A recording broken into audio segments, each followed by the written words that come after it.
So I picked this book from my father's library. I had shared this in a previous video, Only Time Will Tell by Jeffrey Archer. So I always wanted to read a Jeffrey Archer book, and so I decided to, give this a try. And boy, it was a good decision.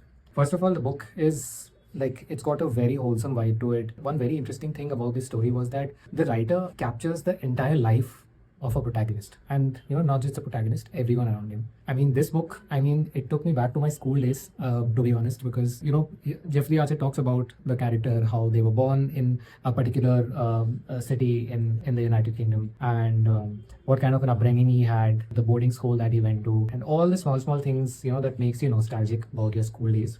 So it's set during the time like before and after the First World War. Then it takes you through both the world wars and the Cold War, right? By the time I got to the ending is when I realized that there are 6 more books to read after this. So it was a complete series that I had picked up unknowingly, and then it was a complete page turner. Like I kept reading, and before I knew it, I had this entire set of 7 books. And you read one every week.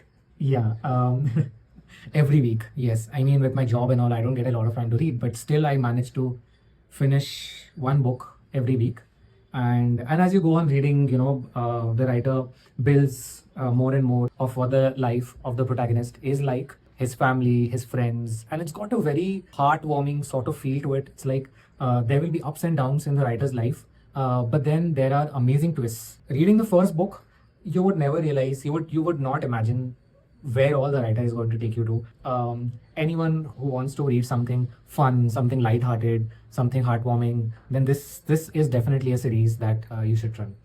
And there's not a lot of book that makes you emotional. So this one did. Oh, yeah. Why? Yeah. I would like to know because I'm going to read this next. So the last book, this was a man, and the second last one, Come at the Hour. These were the ones that made me cry. It's because as you go along the protagonist's life, there are good moments and sad moments, and there were some really sad moments. And of course, with the way the book ended, I'm sure that if it could make me cry, it would make anyone cry, right? Slowly, all the different characters, even the ones who might be portrayed as on the wrong side of things or villains or whatever, right? All of these characters really grow on you, and you get really attached to the characters. One very interesting fact about this book series is that if you know about the life of Jeffrey Archer, you would actually realize, and it was my hunch, and I was able to identify this, that it is loosely based on the writer's own life, and that makes it all the more interesting.